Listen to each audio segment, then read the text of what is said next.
भारतात 77% लोकांना स्ट्रेसची समस्या दिसून येते. दर 3 पैकी एक व्यक्ती प्रत्येक वेळी तणावाचा सामना करत असते. आणि त्यातही अजून एक महत्त्वाची गोष्ट म्हणजे 10 मध्ये फक्त एक व्यक्ती स्ट्रेसवर योग्य उपचार करून घेते आणि त्यातून पूर्णपणे बरी होते. राहिलेले 9 लोक स्ट्रेस हा दैनंदिन आयुष्याचा भाग आहे असं समजून आयुष्य काढतात. त्यांच्या हे लक्षातच येत नाही की स्ट्रेस ही एक समस्या आहे आणि त्यामुळे आपल्या शरीरावर विपरीत परिणाम होतो. तुम्हाला जर स्ट्रेसची समस्या असेल तर स्ट्रेस कसा ओळखायचा, स्ट्रेस फॅक्टर कसे ओळखायचे, स्ट्रेस मॅनेजमेंट कशी करायची, कुठली टेक्निक तुम्ही शिकून घेतली पाहिजे, कुठला उपचार केला पाहिजे, जेणेकरून स्ट्रेस तुमच्या आयुष्यातून पूर्णपणे निघून जाईल आणि तुमचं आयुष्य निरोगी आणि आनंदी होईल. तुमच्यासाठी हा व्हिडिओ अतिशय महत्त्वाचा होणार आहे, त्यामुळे शेवटपर्यंत नक्की बघा. पण त्याआधी मी अपलोड केलेले स्ट्रेस म्हणजे काय आणि स्ट्रेस मॅनेजमेंट पार्ट 1 हे 2 व्हिडिओ बघा, मगच हा व्हिडिओ पहा, म्हणजे तुम्हाला स्ट्रेसची संपूर्ण सिरीज लक्षात येईल. स्ट्रेस मॅनेजमेंटची सर्वात पहिली स्टेप आपण पाहिली ती म्हणजे रिअलायझेशन. आपल्याला खरंच स्ट्रेस येतोय का हे आधी नोटीस करणं, आणि येतोय तर कसला, म्हणजे आपले स्ट्रेस फॅक्टर आयडेंटिफाय करणं. आपण मागच्या व्हिडिओमध्ये तणाव निर्माण करणारे एक्सटर्नल फॅक्टर पाहिले. आजच्या व्हिडिओमध्ये आपण तणाव निर्माण करणारा इंटरनल फॅक्टर पाहणार आहोत. 90 ते 95% आपण स्वतःच आपल्यासाठी तणाव निर्माण करत असतो. कुठलीही परिस्थिती ही स्वतः कधीच तणावपूर्ण नसते. आपण स्वतः आपल्या स्वभावानुसार त्या परिस्थितीकडे बघण्याचा आपला दृष्टिकोन यावर सर्व अवलंबून असतं. आपण आपल्या तणावासाठी इतरांना जबाबदार ठरतो, पण आपल्या स्वभावातील दोषांमुळे क्षुल्लक असणाऱ्या गोष्टी सुद्धा आपल्याला तणावपूर्ण वाटतात. आपला इगो, अहंकार, आत्मविश्वासाची कमतरता, भित्रटपणा, हळवेपणा या स्वभावातील दोषांमुळे लहान सहान गोष्टीतही सहज तणाव निर्माण होतो. किंवा भूतकाळात काही मनावर आघात झालेला असेल, एखाद्या व्यक्तीचा मृत्यू झालेला असेल, बिझनेसमध्ये ह्यूज लॉस झालेला असेल, किंवा एखादी अशी अनपेक्षित घटना ज्यामुळे तुम्ही खोलवर दुखावले गेले असाल. या सगळ्या अचानक घडलेल्या घटनांमुळे आपल्या मेंदूतील न्यूरनल ॲक्टिव्हिटी बदलते आणि त्यामुळे PTSD सारखे आजार होतात.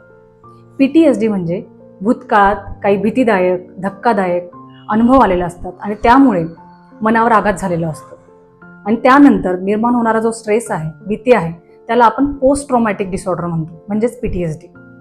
आपल्या स्वभावातील दोष, PTSD या सर्व कारणांमुळे विनाकारण चिंता करण्याचं प्रमाण वाढतं, विनाकारण विचार करण्याचं प्रमाण वाढतं.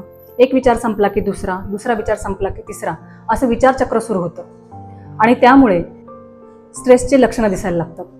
मग चिडचिड होणं, छातीत धडधडणं, भीती वाटणं, पोटात गोळा येणं, कॉन्सन्ट्रेशन कमी होणं, कामात मन न लागणं, एकटेपणा वाटणं, अँझायटी डिसऑर्डर, डिप्रेशन यासारखे आजारसुद्धा उद्भवतात.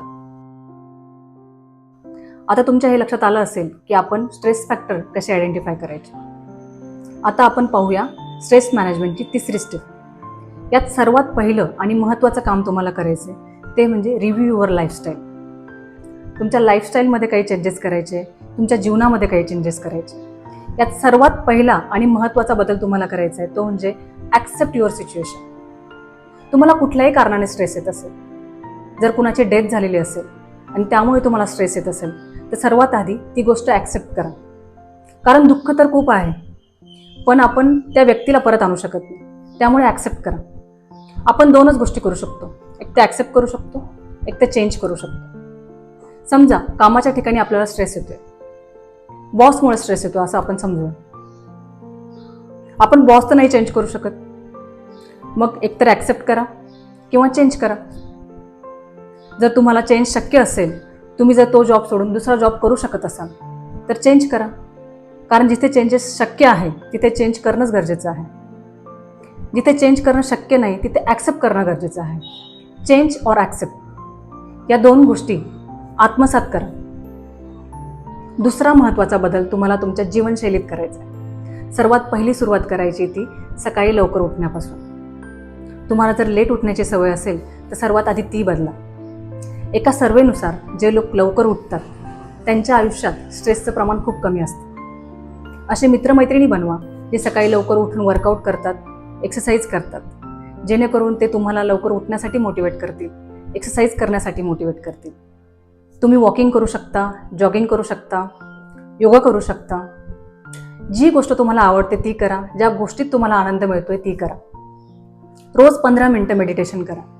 मेडिटेशनमुळे तुमचं कॉन्सन्ट्रेशन वाढतं, मन विचलित होणं कमी होतं आणि व्यायामामुळे एंडॉर्फिन नावाचा हार्मोन आपल्या शरीरात रिलीज होतो आणि त्यामुळे आपण दिवसभर आनंदी राहतो. सकाळी लवकर उठण्याचा अजून एक फायदा आहे, तो म्हणजे टाइम मॅनेजमेंट, खास करून वर्किंग वुमनसाठी. सकाळपासून संध्याकाळपर्यंत दिवसभर मल्टीटास्किंग सुरू असल्याने कामाचं मिसमॅनेजमेंट होतं, टाईमचं मिसमॅनेजमेंट होतं.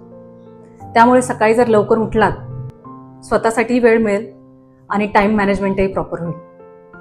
माइंड रिफ्रेश करण्यासाठी काही टेक्निक तुम्ही यूज करू शकतात. सर्वात पहिलं technique, spend time with nature. नेचरसोबत टाईम घालण्यासाठी तुम्हाला फार दूर जाण्याची गरज नाही. जवळपास एखादं गार्डन असेल, तिथे जाऊन जरी तुम्ही 10 ते 15 मिनिटं बसलात तरी तुमचं माइंड रिफ्रेश होईल, रिलॅक्स होईल.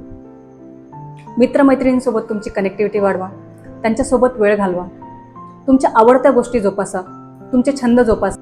रोज 10 ते 15 मिनिट स्वतःसाठी काढा, तुमच्या आवडत्या गोष्टी करा, तुमचे छंद जोपासा. तुम्हाला जेही आवडत असेल, गाणं ऐका, डान्स करा, जे पण तुम्हाला आवडत असेल ते तुम्ही करू शकता. अजून एक महत्त्वाची गोष्ट लक्षात ठेवा, तुम्हाला हेल्दी डाएट घ्यायचं आहे. तुमच्या आहारात हिरव्या पालेभाज्या, हिरव्या फळभाज्या आणि पाण्याचा इंटेक तुम्हाला वाढवायचा आहे. प्रोसेस फूड, जंक फूड हे तुम्हाला बंद करायचं आहे. चहा, कॉफी, सिगारेट, अल्कोहोल यासारखे बिव्हरेजेस तुम्हाला पूर्णपणे बंद करायचे. एक लक्षात घ्या, जेव्हा तुम्ही स्ट्रेसमध्ये असतात तेव्हा या चुकीच्या सवयी लागण्याचे चान्सेस जास्त असतात. त्यामुळे आपल्याला कॉन्शियसली योग्य मार्गाने आपलं आयुष्य आनंदी करायचं आहे. त्यानंतर शेवटची आणि सर्वात महत्त्वाची गोष्ट, स्ट्रेस जर जास्तच प्रमाणात असेल आणि स्ट्रेसमुळे तुमच्या दैनंदिन आयुष्यात व्यत्यय येत असेल तर लवकरात लवकर सायकॅट्रिस्टची भेट घ्या आणि योग्य वेळेत योग्य ट्रीटमेंट करून घ्या. मेडिकल सायन्सने इतकी प्रगती केली आहे की खूप सेफर मेडिसिन अवेलेबल आहेत. त्यामुळे कुठलाही संकोच न बाळगता लवकरात लवकर योग्य उपचार करून घ्या आणि स्ट्रेसमधून पूर्णपणे बरे व्हा. स्ट्रेस मॅनेजमेंट पूर्णपणे संभव आहे. त्यामुळे हसत राहा, आनंदी राहा आणि आजचा हा व्हिडिओ जास्तीत जास्त लोकांना शेअर करा. जर तुम्ही माझा चॅनल सबस्क्राईब केलेला नसेल तर डॉक्टर कल्पना जगताप या चॅनलला सबस्क्राईब करा आणि बेल आयकॉन दाबायला विसरू नका, जेणेकरून माझ्या पुढच्या व्हिडिओचे नोटिफिकेशन तुम्हाला मिळत राहतील. थँक्यू.